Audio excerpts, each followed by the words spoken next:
Hello my friends, my name is Hannah and I'm from ProCandleSupply.com. If you missed one of my last videos, it was on how to make a 2-wick candle. And guess what? Today I'm going to show you how to make a 3-wick candle. First I'm going to go through this step by step. Then after I'm done making the candle, please make sure you stick around for the end of the video because I want to talk to you about some tips that can help you along your way to becoming an expert candle maker. Triple wicking your candle is great for larger size candle jars. Like I mentioned in the 2-wick candle video, multiple wick candles typically have larger melt pools, so they usually give off a very strong hot throw. We carry a 3-wick tumbler jar that's ideal for this type of candle, but sometimes getting the wicks right for this can be difficult, so I'm going to show you how I do it step by step. I'm also going to be using our C3 soy wax. And remember, you can find all of the supplies I'm using today at ProCandleSupply.com. So first, let's talk about what you'll need. You'll need a 3-wick large tumbler jar, 3 wicks. Today we're using 3 Eco 2s, 2 large popsicle sticks for each jar that you're making, 3 clothespins for each jar that you're making, a ruler and a pen. I'm using a permanent marker, a melting pour pot, a stirring utensil, soy wax, like I said, I'm using C3 today, a thermometer, a heat source. I'll be using a hot plate today, but you can also use a double boiler or a candle wax melter, which is what I typically use, but I know not everyone has one of these when you're first starting out. You'll also need a kitchen scale, a fragrance of your choice. Today I'm using cactus flower. Now that I've gathered all that I need, let's go ahead and get started. First, I'm going to show you how to wick the candle before we begin. Like I mentioned, today I'm going to be using 3 Eco 2 wicks, but you may need to test and use larger wicks depending on the container size, fragrance being used, amount of fragrance, as well as what type of wax you're using and if you're coloring your candle. Getting the right wick size for your candles is all about testing. I get so many questions on wick size, but there's no secret one size fits all. It takes some time to figure out the right size for each candle type that you make, but as long as you document it well, say in a journal, what works, it's really easy to repeat. It helps when you start making 3-wick candles to make a template so you can reproduce your candle the same each time. So I've made a circle the size of my jar diameter. This is the template I'm going to be using. In order to make my template, I measured the diameter of the bottom of my jar, and then I used Illustrator on the computer to make a perfect circle. I know not everybody has Illustrator and they may not know how to use that program, so the low-tech way, or the easier way to do it without any computers or programming, is to just put the jar down on a white piece of paper and use, say, like a permanent marker, and you could trace all the way around the bottom diameter of the jar. And that would work just fine too. Because the bottom of this jar is actually slightly tapered, it might be easier to flip the jar upside down and then draw a circle around the top of the candle. It's going to vary depending on what candle container you're using. Then, once I had my perfect circle, I made 3 dots for the wick placements in a triangle shape, about 1.6 inches apart from one another. So each wick is approximately 1.6 inches away from the other wick. Then I also ensure that I keep the wicks a little more than an inch away from the sides of the container. This is just to prevent the glass from getting too hot when you're burning the candle. And your wicks do not have to be exactly 1.6 inches apart. You could move them inwards if you need to. It really all depends on your burn test. For example, you can use 1.5 inches or 1.25 inches apart. Whatever measurement you find that works best for your candle. It's all about experimenting. But make sure you document it, say in a journal, so that you know what you've done, you know what works and what doesn't work. And once you find what works, you just write it down, the process you used, and then you can reproduce that time after time. So now, after I made the dots in the perfect circle, I can place the jar on top of the circle and mark the 3 dots with a Sharpie. You want to make sure you try to get the dots as perfect as possible with the dots you made on your template.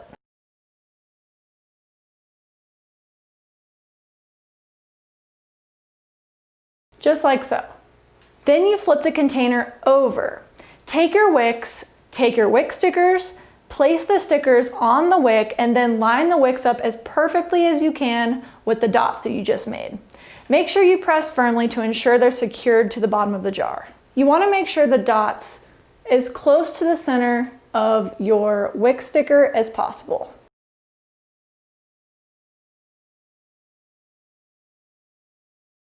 So now I have a 3-wick tumbler jar with 3 wicks lined up with the 3 dots that I made with my template. And the next part is the part that most people struggle with and that I struggle with, and that's keeping your wicks straight up and down and centered while the wax cools. This is a solution I've come up with. Take your popsicle sticks. Again, like I said, you'll need 2 large ones for each 3-wick tumbler jar. Then you're going to take the measurement that you used between your wicks on your template. So for mine, I used 1.6 inches apart, and I'm going to make 2 dots on one of the popsicle sticks, 1.6 inches apart. So I'm going to place 1 dot, and then about 1.6 inches further down, I'm going to make the next dot. So now I have 2 dots on my popsicle stick. In reality, I wouldn't have used such a dark dot. I would use just like a pen or one simple dot. That way the holes are more accurate, but I want you to be able to see the 2 dots on my popsicle stick. Then you'll drill 2 small holes on these dots. This is to ensure the holes line up with your wicks. The second popsicle stick doesn't need 2 holes, only 1. So mark a dot in the middle and then you'll drill the hole there. So now I have 2 popsicle sticks, one with 2 dots that are 1.6 inches apart because that's what I determined works best for this candle. And then the second popsicle stick only has 1 dot near the center. If you're not comfortable using a drill, I'd recommend having someone help you do it. As you can see the holes that I drilled in my template popsicle sticks. 2 on this one, 1 on this one. And these will line up with the wicks that I put in my 3-wick tumbler jar. Once I drilled the holes, I double-checked to make sure that the holes were actually 1.6 inches apart as I intended to make them. And then, now that the popsicle sticks are drilled, I keep the sticks as a template for each time I make this particular 3-wick candle with this fragrance, amount of fragrance, and type of wax. And an easy way to remember which popsicle sticks are for which candle is you can write on your popsicle stick the measurement that you used for that popsicle stick. So for example, I would write 1.6 inches on the end of my popsicle stick. So I know that these were made for wicks that are 1.6 inches apart. Now that your wicks are attached to the jar, you simply take your popsicle sticks and slide the wicks through the holes that you drilled.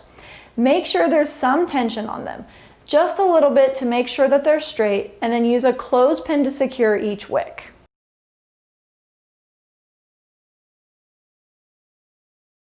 Now your wicks are nice and straight and kept in place. Ta-da! Look how beautiful it looks. Now you're ready to make your candles. Next, grab your metal pour pitcher, soy wax, and kitchen scale. You're going to take the scale, turn it on, and make sure that it reads 0 ounces. Place the pour pitcher onto the scale and hit tare so that it again reads 0 ounces. Take your soy wax and pour in your desired amount of wax. Today I'm making 1 candle to make this as simple as possible. So these jars hold around 17 ounces of wax by weight. So that's what I'll be using.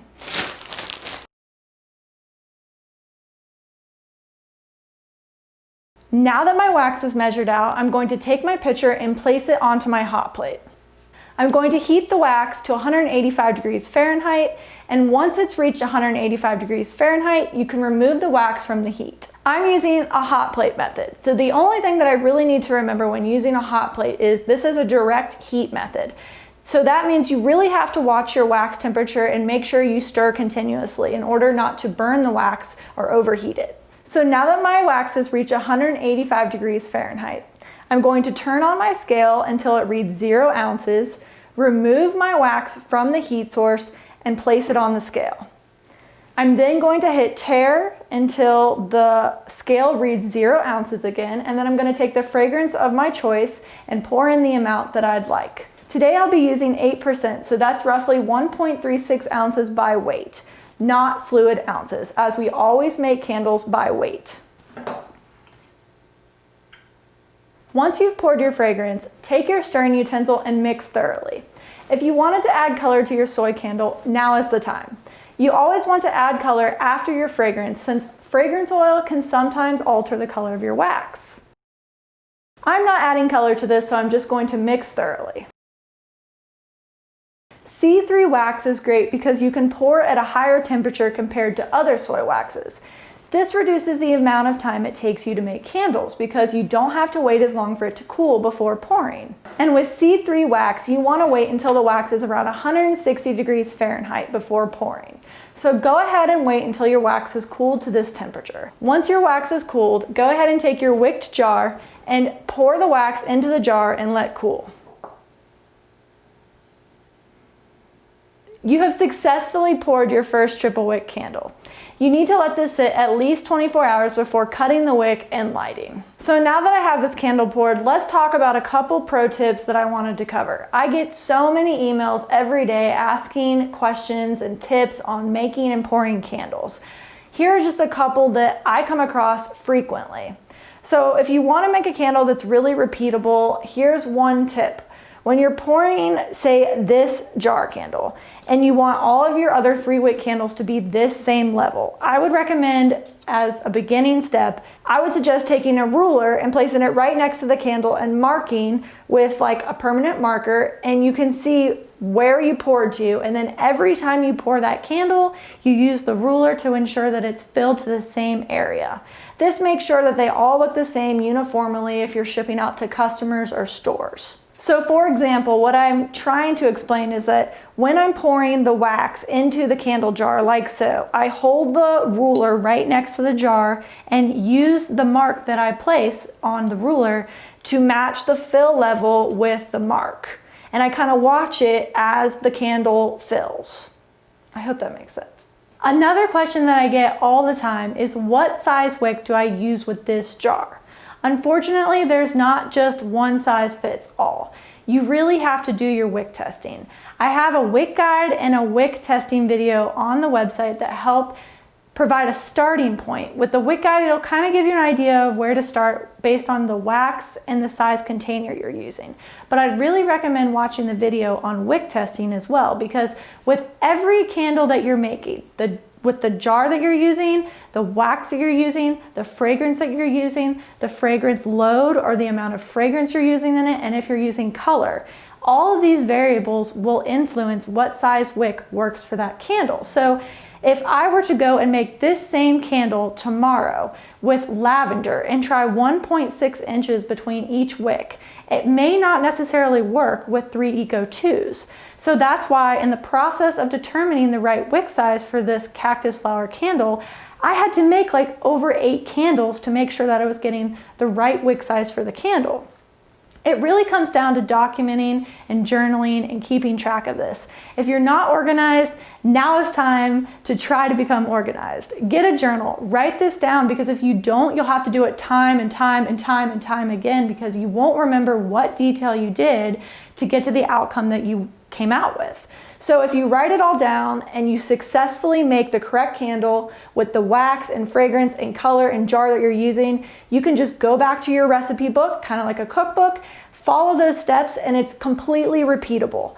That's the hardest part of candle making, is getting the correct wick size. So you just get that down for the candle you're making, then you can make it for years to come. That was a lot of talking, but it's really important. It's super important for making a successful candle. Another tip that is extremely important and totally necessary to be successful in candle making is you want to measure your wax and your fragrances by weight.